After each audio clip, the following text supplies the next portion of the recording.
Hey everyone, Cherie Warwick here with BlackBlockchainConsultants.com, and today we have a great guest with us who's going to talk about his platform, Inclusion. So, I'm always looking online at different pieces of information, different things that Black tech professionals are doing, and Inclusion really caught my eye. So I want to bring the CEO, Jibril Sulaiman. Did I say your name right? You did. I did? Okay. So welcome, Jibril. Thank you. Thank you for having me. So before we talk about inclusion in your platform, which I think is great, why don't you tell us a little bit about yourself and how you got started in technology?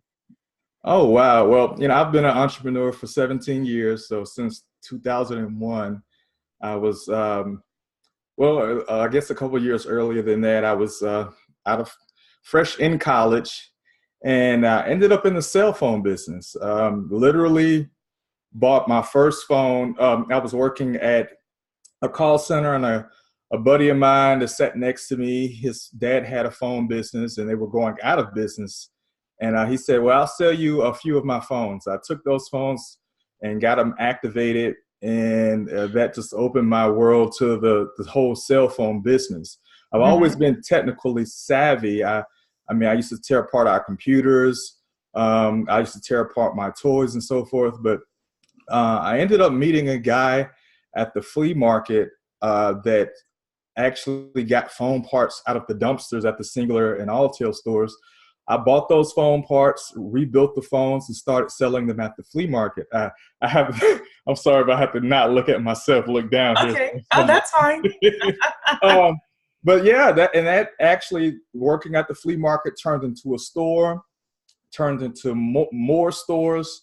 Of course, as a business owner, you have your trials and tribulations, and but that turned into a business that by 2010 we had 4 stores. We generated $3.6 million in sales that year, and then that turned into a bigger problem because we were accepting so many payments from our prepaid wireless customers that we were activating at our stores, that they were calling in to make a payment, clogging up our phone lines and everything. And I wanted to create a solution to that. We wanted to accept the payment because we earned a margin from the payment.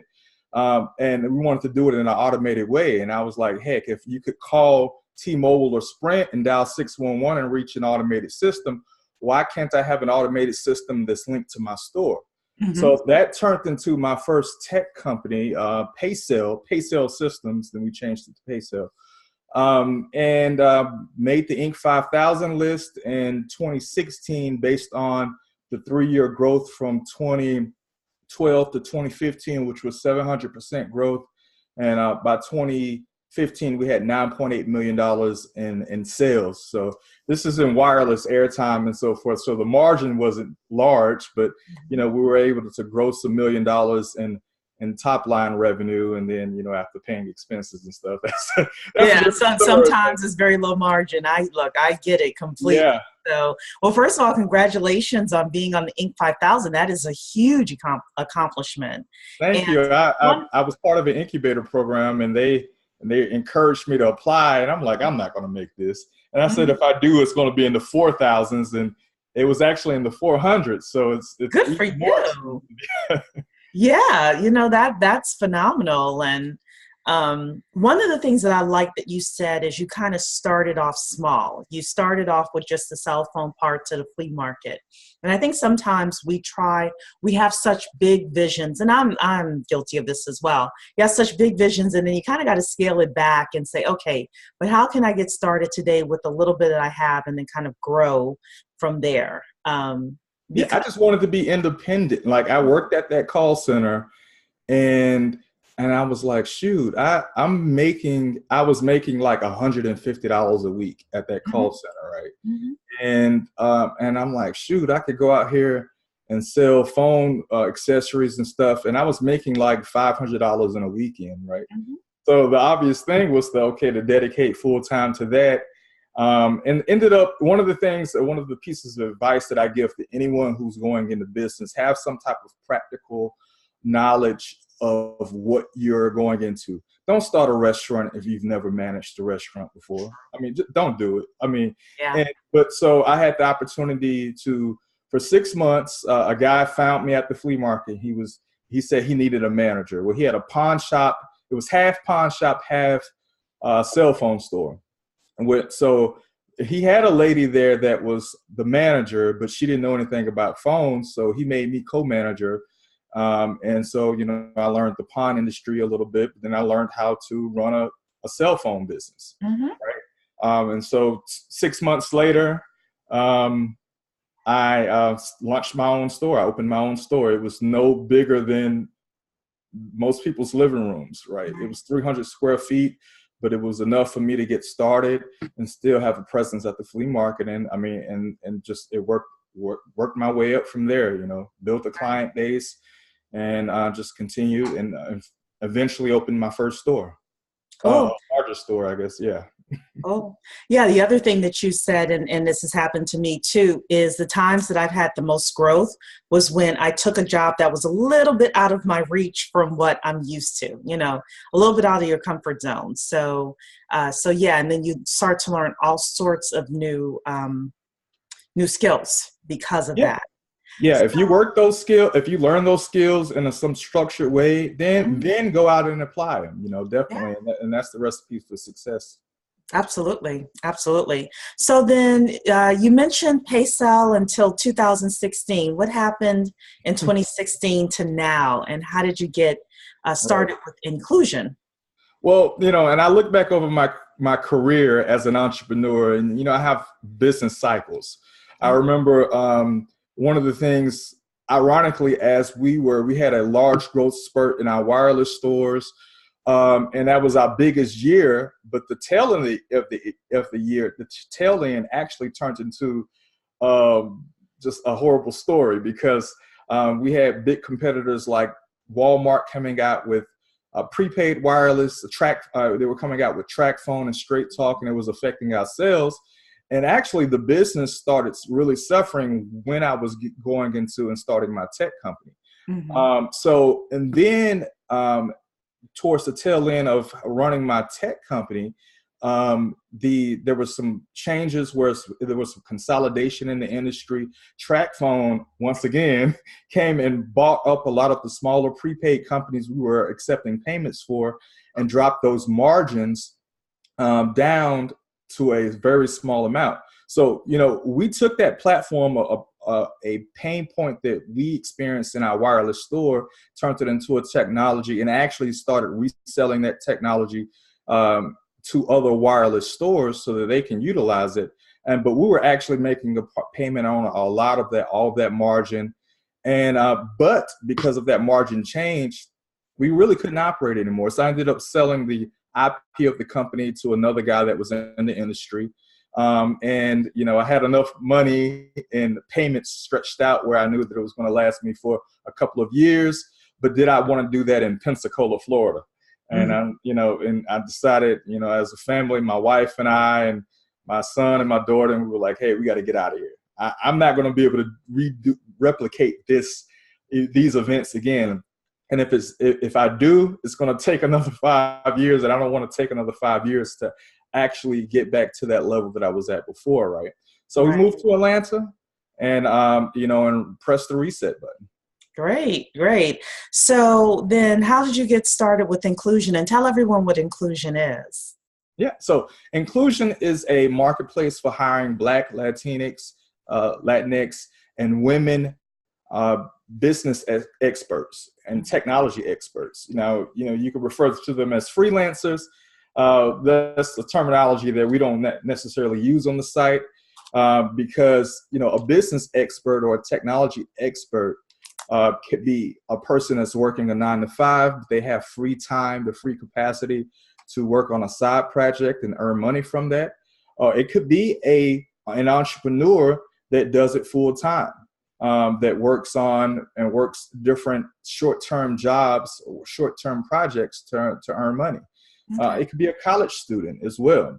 So we connect companies that are looking to hire people for the short-term projects with a diverse talent pool of of business experts and technology experts, right? Great. How'd you come up with the idea? Well, I started PaySale. I didn't know anything about technology. I didn't know JavaScript from Java. I thought they were the same language, or cousin languages are linked. And then I tell that story to show how ignorant I was to technology, trying to start a technology company. But I went to a Black Enterprise conference, and there was a lady. She's actually the president of NAWBO, which is the National Association of Women Business Owners in New York now. And so she said, hey, go to this website. You can hire someone really cheap to work on your project or the code for you and stuff. And that's what I did. I hired a guy that worked at his main job and helped work on my platform, built it in Java initially on his free time. But after that, from 2011 to 2016, I actually spent about $500,000 on hiring different people through Elance and Upwork and Fiverr, right? For various things, lawyers, accountants, consultants, designers, developers. I was working on multiple projects, had a nice bank of money that I could I was trying to work on the next thing to create additional revenue streams, right? So, and that's what I did. So I had a experience on the client side of hiring, but in 2016, I actually became a freelancer. And that's when I experienced the pain point of a freelancer and having to compete with the global economy of freelancers that are out there, right? And so that was a pain point. It's like I'm bidding for stuff that that people overseas are bidding for as well, and it may not have been a large price difference. It's the mechanisms that are in place. It's like a factory of project managers that are bidding and then offshooting the projects to the developers and so forth. And it's very streamlined for them to procure the actual projects away from anyone that's here in the United States is doing it just, free will, right? So that's one of the things that we recognize. And so in building out inclusion, I recognize that, hey, let's work on something that's US based only. And we're going to connect the companies that are spending their money overseas, connect them with US-based freelancers that are out there that will provide a comparable fee. There are a lot of people that have great skills and great talents, and they're willing to hustle. So they may not be charging $100 an hour. There are people that do, and those people need to have the opportunity as well. So the premise, our motto is that talent is equally distributed, but the opportunity isn't. So, and that's what we want to do is use technology to empower the distribution of opportunity for people to earn a living through these different short-term projects. Cool. I mean, so is it just for people that do tech, or is it just for people that do coding, or do you have like project managers and user experience people and other types of support professionals that come onto your platform? Any professional that offers a virtual or remote service, that's our core. That's what we support, right? Oh, so you even do like graphic designers and website designers and things like that? Yes, voice talent. You have accountants that don't think of themselves as freelancers, and that's why I say we don't want to necessarily use that word on the copy of our site, because we want people to feel invited in all capacities. And through some of our email marketing and online marketing, I did have like construction workers and electricians that had actually signed up as freelancers on the site. And I had to go back to them and let them know that, the site doesn't support physical based services. Okay. That's something that we would love to be able to branch out to in the future. But for right now, it's any type of virtual or remote based service that can be offered where a file is being sent. So even video editing, you can send a video file. Voice talent, you can send an audio file if they're cutting some type of radio commercial or something. So like proofs, so you have to have some sort of exchange, so there's some sort of proof that the work has been done. Yeah, exactly. And Very that's through interesting. some type of digital content, whether it's a Okay. PDF for a contract that has been reviewed or something like that. There has to be something digital there that's being exchanged in the process. Very interesting. I would imagine. So I know that I like to use US talent whenever possible, just because of the language barrier, the time zone, et cetera, et cetera. So when I saw what you were doing, I thought, it was very fascinating to me in terms of what you're providing, and also people being able to use other Black professionals or other Latina professionals if they choose to. A lot of times in my position, people feel like they don't know where to go to access Black developers. They want to use Yes. Black developers, but they don't know where to go. And I thought that your platform, was really great in terms of helping people link up with other Black professionals that they Mhm. want to work with. So a couple of additional questions. Do you have any like success stories, and what kind of traction are you getting on your site? Right. So the site is relatively new. We launched on October the 7th of this year. There's a little backstory to that because that I didn't fill in because when I moved here in 2016, I was actually working on a platform that I worked on a couple years before called Spin With, and we launched a company by the same name, Spin With Corp. We raised the equity crowdfunding round of $47,000 using Start Engine. And we're working on a platform that curated businesses and allowed people to share groups of businesses like a cultural Pinterest. The traction and the monetization strategy, there was a few different things that it flawed the intent. So we ended up eventually we still ended up as a glorified business director, and that's not what I wanted to do. Okay. And so we pivoted in the summer of this year. So we pivoted in the summer, and then that's when we finally launched Inclusion. The platform went live in October. So since then, we have had about 400 freelancers that have joined the platform, and then another 50 clients that have the intention of course, posting a project one day. Out of those 50 clients, we've had about 10 projects that have been posted, and about 3 of those projects have closed so far. Very small projects, some PR writing, press release writing, and things like that. Yeah. Well, I mean, these things take time too. So you've been up for 6 weeks. So we completely understand completely understand that. It's not like you're going to come out and all of a sudden have, 80,000, matches. So we definitely get that. 2 more questions for you before we end. In our pre-interview, you mentioned that you were looking for this interview to provide team attraction and awareness. I think we gave you a little attraction and awareness, but tell us about the team that you need in order to make this successful. Right. Well, so we have 4 different go-to-market strategies, right? Pieces to that overall go-to-market strategy. One of them is, and I've been implementing that through social media and email campaigns, things like that. The other 3 are very crucial because those are the things that are going to allow us to really scale. So the first one is that channel of business development and reaching out to business-minded organizations, business focused, minority business focused organizations. Like I mentioned, NABO, the National Association of Women Business Owners, the Minority Business Development Agency, MBDA, right? The SBDC, Chambers of Commerce. So we're looking for someone that can assist an assistant in building out those channels, right? Because they're important. They supply actually both sides of our double-sided market. Businesses and individuals that can that provide a service, and businesses, individuals that need a service from another service provider as they continue to grow and build out their businesses, right?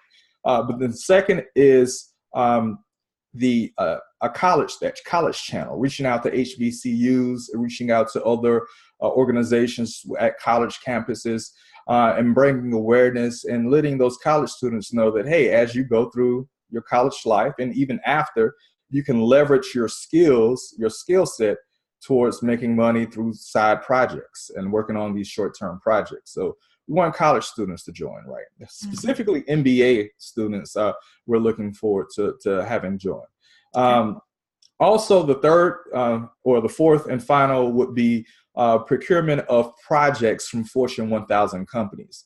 So, we're looking for people that have experience in RPO management, RPO projects, and so forth, that can reach out to these different companies and let them know that, hey, we have a platform that allows you to garner a diverse base of freelancers to apply to work on that project.